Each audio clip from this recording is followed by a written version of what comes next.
এই বাংলার জমিন এটা ইসলাম প্রিয়দের জমিন, যে জমিনে আল্লাহু আকবার ধ্বনির সাথে সূর্য উঠে যায়, আল্লাহু আকবার ধ্বনির সাথে সূর্য ডুবে যায়, সে দেশে আর কিছু থাকবে না, থাক ইসলাম থাকবেই।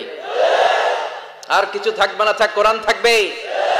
এদেরকে প্রশ্রয় দিলে এরা বলে মসজিদ বন্ধ করো, মাদ্রাসা বন্ধ করো, কয়দিন পরে বলবে আজান বন্ধ করো, এরপরে আবদার তুলবে দাড়ি রাখা বন্ধ করো, তারপরে বলবে মুসলমানদের নাম রাখা বন্ধ করে দাও।